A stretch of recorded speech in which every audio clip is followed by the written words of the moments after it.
Three, two, one. Here we go!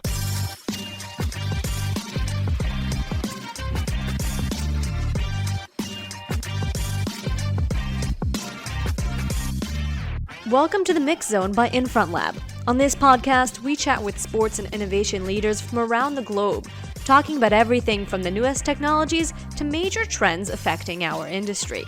For those of you who are joining us for the first time, we're Infront Lab, the innovation branch of Infront Sports and Media. We use technology to improve experiences and create new opportunities in sports, and help sports and entertainment organizations by bringing them closer to cutting-edge technologies and startups. We cover all sports-related industries, from data to content and everything in between. I'm Marav Savir, marketing manager at the lab and host of this podcast. Nowadays, we like to throw around the term personalized fan experiences. It seems as if everyone is providing their fans or viewers with personalized experiences, including sports organizations who are working to provide fans with experiences built just for them based on what they want to watch, where they want to watch it, and what news they consume. But creating these very personal experiences isn't always that easy, because let's face it, at the end of the day, it's not easy getting to know fans, especially as fan bases grow and become more international, as we've seen in recent years. You're not running into them on the streets or ringing up their purchases at the stadium. So how do we get to know Mark from Cincinnati or Maria from Barcelona? How do you learn who their favorite player is, how often they go to games, and what team merch do they own or are looking to buy? How do you get to know your fans on a personal level? And how do you use that data to create the coveted personalized fan experience? Pico Get Personal is helping teams, leagues, and sports organizations at large do just that. The company offers what they call intelligent fan-centric marketing and turns anonymous audiences into known ones. Their activations and games are used to engage fans on social media and various digital channels, capture important data, which can be anything from personal details to consumer habits, attendance, favorite players, and much more. And organizations can then use this information to further improve fan experiences. And we know that everything right now is all about the fan experience. So joining us today is the CEO and founder of Pico, Asaf Nevo. Asaf, welcome to the Mix Zone. Hi, Mirav. How are you? Thanks for I'm having doing me here. well. Thank you for being with us. We really appreciate you joining us this morning. My pleasure. So Big fun. first of all, Asaf, before we get into Pico, the product and what it is that you do, we want to know a bit about yourself. So tell us about you, where you come from, and how you ended up founding Pico. That's a pretty long question. I'll try to make it short. So I'm 37 years old, married, 2 kids. I live in Haifa, born and raised in Haifa, Israel. Our offices of Pico is also our headquarters is in Haifa. And just for everyone international who may not know, Haifa is about an hour's drive north of Tel Aviv, just to play a little bit of that geography game. Yeah, when Tel Aviv people say north, they mean Haifa. Although exactly. Haifa is not the most northern part of Israel. We started a bit differently. We kind of like built a different product at the beginning, very early in the day. And we found that the right product market fit is for sports. Like the first use cases, we were able to actually use our products for are in sports. That's where we found that the whole idea of what you just described, knowing the fans, understanding who they are, how to provide a very personalized, sometimes intimate experience with them. It's a key feature for, let's say, entertainment market in general, sports in particular, but the whole entertainment space is focused on that. Now the entire world is focused on personalization and how to do that. And we kind of like grew into it. And as we grew, we brought in more and more talents from the sports space to work with us. We built more and more partnerships in this space to be able to have better market access and so on. But at the beginning, it was completely different product. So when was this beginning? How long ago was it that, the original idea came along, and how long did it take you to really develop it into the idea that is Pico today? So the company founded around 2015, and it took us like 2.5 almost years to play with different things we had in mind. In my mind, it's all a very direct journey to where we are today, as I've been experiencing the journey. From the outside, it might look like it was completely different, but it took us like 2.5 years. Around 2018, beginning of 2018, we started to really again, it was very early from the market situation and technological situation and so on. But this is pretty much where we started to understand where the value is, where the value proposition is, and then we started to build on top of that. So I would say company founded around 2015, started a big pivot around 2017, which ended at the beginning of 2018 with pretty much the same value proposition we have today. So tell us a little bit about Pico as a company today. You know, how many team members do you have? What's the company culture like? We are 20 people from all over the country. So we have people working from us from very up north next to the Hermon mountain. And I think the most southern point is Petah Tikva. So because we're in Haifa and we never wanted to limit ourselves, we have people coming from all around the country. We were always a hybrid. So even much pre-COVID, we gave our employees full flexibility around whether they come to the office or work from home. We always believe that, again, we're a small team, but we always believe that it's important to give you freedom, and it's important that work is going to be something that is part of your life and not necessarily conflicts with your life. So we were always focused on creating this harmony and synergy between life and work. Given that we have many people working for us long years, I want to believe we made it. Again, even before it was very trendy to be very pro-employee. So we did it very early as an agenda. And it's just getting even more important now, especially with the Great Resignation in the United States, putting your employees first. It's wonderful to hear that that's been a philosophy for pretty much as long as the company has been around. So Asaf, tell us a bit more about Pico. So the company brands itself as intelligent, fan-centric marketing. What does that mean in practice? I like to call it more of a data-driven marketing. So the idea, first of all, marketing is a very big word, and marketing sometimes being connected more to sales, but marketing is not always sales. It's sometimes about content distribution, personalization. All of that is marketing. All strategies are sometimes marketing. So what we do is that we found that in the entertainment space, and again, in sports in particular, there's a very big gap between how much teams and leagues and sports properties really know about their fans compared to how many fans are they. So if you look at the big clubs, they would have, maybe a couple of millions of fans registered to their CRM or to a newsletter. In other words, they actually have data in the database, but the data is pretty much around what ticket did they buy, where they live, what's their credit card number, things very basic about, it's more about his, billing preferences, okay?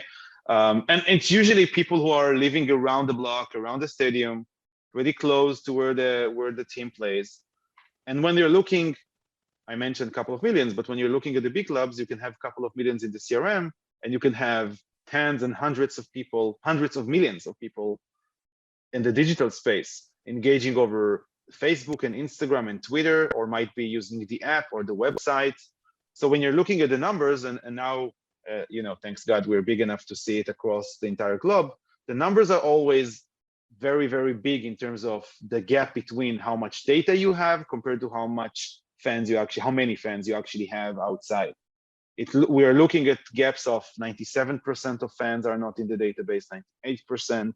So when you look at the bigger clubs, you can say, okay, you guys don't really know who your fans are. That's the reality. Those are mind-blowing numbers if you're talking about 97, 98% of fan bases. The best one we have seen, and it was some NFL team, I forgot which one, but one of the leading NFL teams in the United States. And by the way, NFL in general are relatively good in data, and NFL teams in general are relatively good in data. And yet, even there, the numbers were around the 60 to 70% gap. So there's still a huge portion of fans that you don't know what they like you said, you don't know which player do they prefer, which merchandise item would they like, which sponsor of your sponsors are relevant for them. Nothing is personal, it's all transactional basis. And it's created a big gap. And we see this across the entire organization, the way teams make decisions, the way teams build strategy, and so on. I think the biggest example sorry, just one had it in mind. The biggest example for how little teams really know about fans is the whole thing with the Super League. When the Super League came out, all Manchester United fans told them, we're going to cut our seasonal tickets, and we're never going to go to games anymore if you do that. It shows you how little do they actually know about what fans really like. So that's obviously a huge challenge that the entire sports world is plagued with, and they're trying to overcome. So in that sense, how does Pico help them get that information? What is it that the product does? So we piggy bank on their digital engagement. So we always look to which topics fans are mostly engaged about. It could be a new player that you just signed or a new coach. Winning and losing are obviously always engaging, losing sometimes in a negative way. But these are the places when fans are most engaged. As a side note, a small trivia piece, I will tell you that usually the most engaging content is more emotional rather than competitive. So if a player has a baby in the way, that's usually going to be much more engaging than any other title or things that happening at the team. This is usually where fans are most engaged. But the idea is that we analyze what's engaging, and then we come up with, okay, these are the topics that fans are engaged. Now we want to create a more personal one-to-one experience with them. Let's say the topic is a new player. We will create some sort of a gamified experience, whether it's a personal trivia question or a game that you're playing trivia versus the new player, or maybe a prediction about how he's going to perform at the club, or it could be many other pick up his best highlights from his last team or whatever. We find this great experience for fans to come in and engage. And then when they are in this experience, in this game, this is a place when they are willing to provide us more information about who they are. So we're not fishing for information. We don't scrape for information. We always do it in front of the fan in a very transparent way when they understand what data they provide us, why they provide us with this data, and what is this data is going to use for, because we believe transparency is a key feature for someone to provide you with data. And at the end of the day, it all stays inside the same, the same ecosystem of the team. They don't sell it out. They don't provide it to sponsors, or it's all there. It's all there in the purpose of getting to know the fans and providing them with a better product at the end of the day. So you're already getting to a question I had for later on about data protection, because people are becoming more and more concerned about data protection. As you're saying, the data that teams receive, it is not shared with anyone else. So fans don't have to be worried about this. No, for sure. So now, absolutely not. If we're looking at it from a fan perspective, say I'm a fan, I'm scrolling through Twitter or Instagram or whatever it may be at that moment, what do I see? What are these games activations? Are they part of, a team's Twitter feed, or how does that pop up on my end as a fan? So it could be a post, right, over Twitter or Facebook or an Instagram story with a call to action. The call to action would be click here, or comment on this post, or send us a DM. Something that triggers you. Once you click it or do the action they ask, it usually will redirect you to the same channel's DM channel. So if it's Facebook, it's Facebook Messenger. If it's Twitter DM, Instagram DM. And then it starts to communicate with you directly, and it starts a game with you. So there's a conversational piece usually at the beginning of like, hey, Merav, how are you? Here are the terms of use and the privacy policy. You need to approve them. And then the game starts. It could also happen in the app as a section. There's a lots of game activation sections at many apps that we are working with. Or it could be inside the website in an article that is now speaking about the acquisition of a new player. So it could be anywhere. That's the idea. And the idea is that every time we meet you, we already know something about you. It's progressively building. And then we can come in and say, oh, hey, Merav, how are you today? It could be very personal.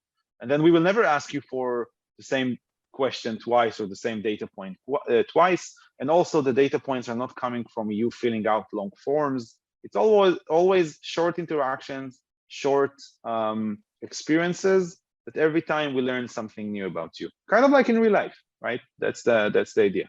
So you mentioned trivia games. What are these types of activities and games that you're offering your clients? Wow, there's so many.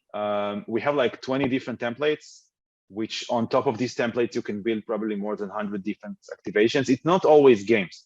It's not always trivia. It's not always prediction. It could be things like personality tests or quiz is a game. But there's visualized based games, which includes lottery, spin the wheels, slot machines, things like that. Not in the gambling side. It's not about gambling. It's about fair chances for everybody to win. There's more of a performance type of thing, which is trivia, which you need to show your knowledge at the shortest time. There's memory games, running mans, lots of things could be sponsored. Very similar to a lot of the hyper casual games that we play on our phones regularly anyway. Yeah, that's the idea. Also, it's focused on again short iterations. We don't try to do long terms. And how have you seen your clients, whether they be teams or sports organizations, leagues, or bigger organizations at large, have you seen them use this data that they retrieve? So we didn't cover that before. So after the game is not the main event here. It's just a way to get the fans interacted and engaged. Once they are engaged, through this engagement, there's different ways for us to capture data about them. And then the data we capture about them is being automatically labeled by an AI machine we built in the backend. It's labeled, it's segmented, and then it could be synchronized into the team's CRM or ERP or whatever backend they have, which stores fans' data. So imagine that you're now engaging over Facebook, you played this and this game, and we learned that your favorite player is someone and you would like to get a jersey. It gets into the CRM. And then the next day, the team want to have a merchandise promotion.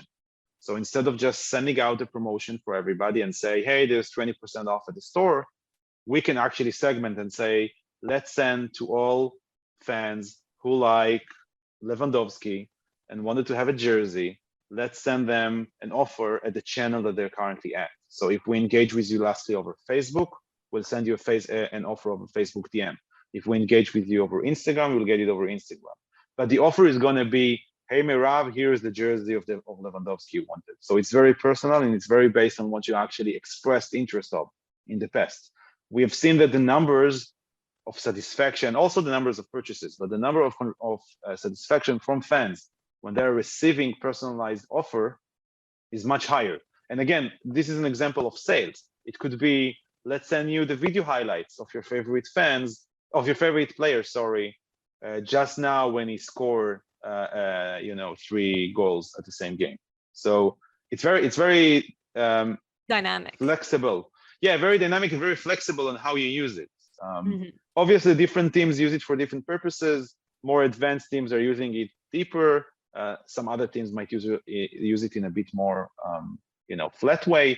But at the end of the day, it drives their own databases to get to know the fans better and use the data points in a better way to provide a better service and experience for fans. So let's talk about these teams, ones that you work with, ones that you want to work with. Who is it that your target client is? I didn't mention it before. We currently have around 62 teams already working with us, and it's all global. So we have teams coming from India. Many of the German Bundesliga teams work with us. Other European teams. In the US, we have teams coming from all the major leagues. We have the Federation of the Mexican Football working with us in South America. So we have a very widespread. Majority of our customers are big names, are big tier 1 clubs. And that's not always because we're great. That's one piece, but also because that's where the problem is the biggest. So the bigger teams has a bigger problem. So it's easier to tap in and help them solve it. Especially when they have an international audience, as we've seen recently. Yeah, exactly. That's where, when there's an international audience, that's where usually the gap starts. Because if I'm an FC Bayern Munich fan and I sit in Israel and FC Bayern has no data about me, it's make it really hard for them to understand how to do anything with me. I'm pretty much transparent in terms of strategy planning of how to reach out to me. So we're working. What we're trying to achieve is, again, more and more teams. We are now in process of getting more leagues instead of going individually for teams. But we also step to other new markets like the CPG space, the consumer packaged goods, which works with many brands who work with many teams. So some of the, I can't mention them, publicly, but some of the bigger brands in sports who spend a lot of money on advertisement in sports work with us and work with us in the context of sports, but also in the context of individual getting to know their audience better. So those two markets are separate, but yet works together a lot. What are some of the success stories that you've heard or seen from your clients in terms of the different activations that they've had and what they've been able to achieve with the data? There's many. One of them on the sales side, we have a couple of NHL teams that were able to get to almost zero empty seats during games. So the entire Wow. inventory, every time they had free inventory prior to a game, they use our data to target fans to get them to buy last minute tickets at a discount. So instead of just putting out, we still have tickets left, we actually targeted the relevant fans, which we knew are going to be relevant for last minute tickets, and fill the stadium. That's one. There's many others. Depends on which type of success you're looking for. Some teams realize very important data that they didn't know. Some teams really increase the amount of data they have about fans and build tons of strategies around that. There's many. Success comes in many different ways when you're using data. Now, have you had a chance to kind of work alongside one of your clients to develop an activation or a game that they had in mind that they wanted to use and kind of build new things together? That's a good question. A lot in the past, very early. Actually, all of our templates came from customers' needs and things that they wanted, but we always build things as templates and not as something that only one team is going to use, because it's not scalable. At some point, we got to a point that I think from an engine standpoint, almost any game you have in mind, we have the engine to make it happen. So we are almost not developing we don't develop new type of engines. We have new type of activations, which are based on these engines. But these days, it's so rich that it's going to be very, very rare that the team would come in and say, I want this, and we either not going to have this, or we're not going to be able to provide them the same value with one of our templates or engines. Obviously, nowadays, everyone's trying to figure out ways of getting to know their fans better. Have you come across another company that offers this type of data in the same way that you guys do? I wouldn't say the same way. There are companies in this space globally. I would say COVID really changed two things. It killed all the mid-level companies, unfortunately, because the market, the sports market came through a very rough hit. But it also created lots of demand. So the teams are now looking, maybe not now, but when COVID started and there was no games, teams actually started to actively search for solutions to understand who these 5 million, 10 million, 15 million people that they've built so long, the communication with them. And in some way also to continue engaging with them, obviously, when kind of sports paused. And then they don't have what to engage on, because again, there is no games. So they were looking for how do we do something with these millions. So I would say the main difference between what we do and other companies in this space is that we're not focused on the lead generation process. So many companies offer lead generation. We are more into building a full journey of the fan when there is no journeys. And one of the things in sports is that there is no journeys. So we engage and we manage the process for the team, from the content creation through the activation building and the content management, and then through getting the data, analyzing it, segmenting it, putting it in the CRM, and then to use it for marketing. And it's a pretty big circle that you have to manage, especially when you do it in scale with the bigger clubs. And many of our competitors are usually doing 1 or 2 points from this whole journey. So in many cases, we work with companies that you would say that they are competing with us at the same teams. So they might provide different analytics platform or a different activation that maybe they've built. But at the end of the day, it all comes down into our engine, into our backend that analyze everything and put it into the backend. So it's not necessarily direct competition. You're talking about this fan journey, and it seems as if a lot of obviously the data that you provide your clients kind of helps them with understanding the fan journey and what fans want. But how much do fan preferences and the pace at which fan preferences change is also affecting that the way you're providing these templates or building these templates for your clients? I would say the templates are not affected by the fan data points. Templates are, imagine them as hooks. This is what fans, like you said, this is what you're playing at your phone all day anyhow. Now you're going to play it as part of your engagement with the team. So it's more content related to something you love and you're emotionally connected to. That's from the game standpoint. We, as fans are changing their mind, we're changing with them. So we update the data points and so on.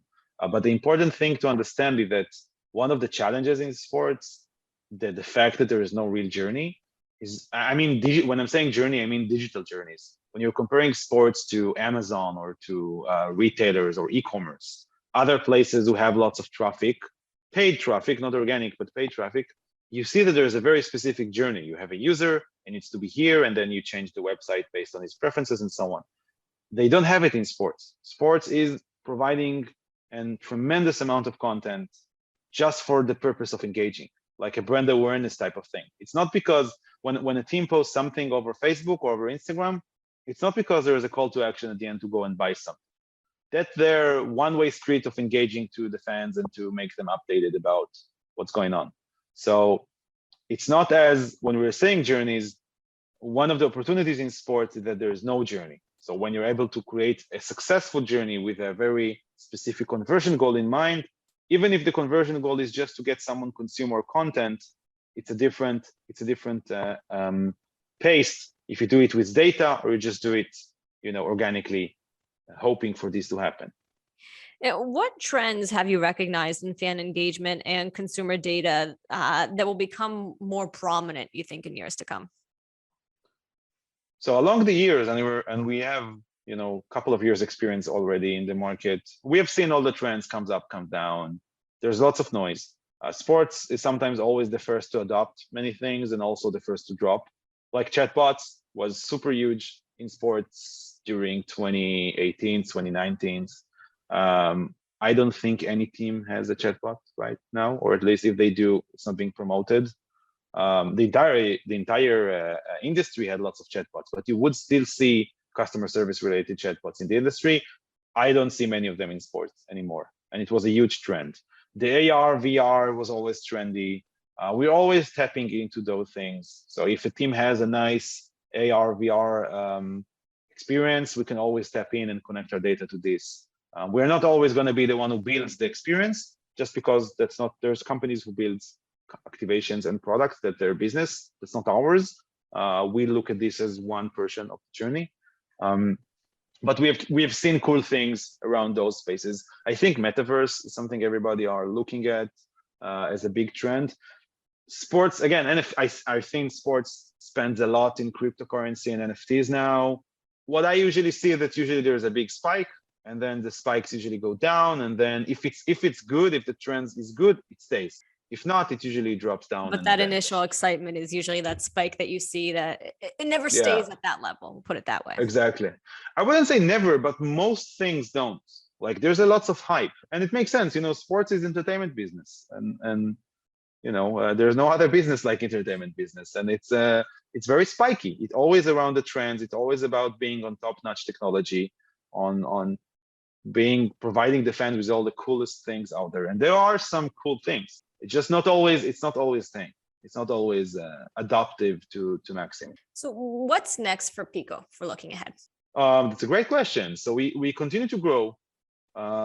We look at other markets. So there are a couple of new markets that we already have nice traction in, whether it's the CPG space. We already have contracts with some of the biggest alcohol and beverages companies in the world, and we're now building in other verticals of the CPG. The whole esports influencers market, super interesting. I would say the common denominator between all of those, or all the markets that we're looking at, is that they're always very engaging. And when there's a lot of engagement, sometimes there's a tension to not to think about who you're engaging with. And we are very good at understanding who is behind or who are behind this engagement, and to understand who they are, what drives them, how can you communicate with them better. And for us, growing to these markets is crucial for the company's future. And it sounds like for clients as well, with all the data you're able to provide for them. So we're almost out of time, but I do want to hit you with a couple of our rapid fire questions. Are you ready for them? Yeah, let's go. All right. So first of all, how do you define innovation? I think it's the willingness to test and fail, and to run fast while doing so. And if you could go back and do one thing differently, better, what would it be? Does it have to be Pico related or generally? No, it could be anything. So, okay, I'm going to say something which is very boomer, as I'm almost 40. I just first downloaded Spotify 3 months ago. I'm just now finishing my Spotify trial. So I would definitely download Spotify much earlier. Definitely. So I hope you finish your trial and you're continuing so you can find the podcast on Spotify afterwards. Yes. So yeah, listening to more podcasts and downloading Spotify earlier would probably be a thing I would do much earlier. What piece of advice would you give your younger self at the start of your journey? That's a good one. I don't know. Maybe dream bigger. Took me a couple of years to dream bigger than when I was at the beginning. So dream big. That goes with that idea of innovation. Even if you dream big and fail, it's okay. Yeah, I never had a problem to fail. But we came historically, the three founders of Pico, we came from different type of businesses. I used to have a big nightlife business together with one of my co-founders, and my third co-founder is a real estate entrepreneur. So we came from real businesses with real cash flows and profit and loss, and not the startup life, which is only about growth. And it took us a while to modify our state of mind into dreaming big. So back to, if we're talking about tech, who was or is your tech role model? Oh wow, I'm not sure I have. And I need to It's think. also okay. Yeah, it's like, I don't think it's not me, like it's not like how I'm built, like following one. There's many I'm following and many I'm looking at, but none of them I would tell you I'm like a groupie of just one. I like how Elon Musk is making the world crazy all the time, but to tell you that he's my tech guru, I'm not sure. I wouldn't say I have one. I'm looking at everybody all the time. All right. So is there one technology that has had the biggest impact on you? I would say mobile phones, but that's probably very cliche and very very not innovative in my answers. But I would say that's the biggest one. Surprisingly, you're the first one to say that, even though we've had some others that maybe weren't the most out there ideas, but you're the first one to concentrate on mobile phones. I'm old. I'm starting to feel old. I don't think you're a boomer just yet, like you said, but I'm almost. Asaf Nevo, co-founder, CEO of Pico. Absolute pleasure having you on with us today. Thank you very much for joining the Mix Zone. Thank you, Mariv. It was really fun. Here we go. That wraps up another episode of the Mix Zone by Infront Lab. I'm Marav Severe. You can find me and the lab on LinkedIn, and don't hesitate to reach out and chat with our team about sports tech solutions or just last night's game. Enjoyed the episode? Let us know your thoughts on the podcast, and don't forget to rate us. We'll see you next time.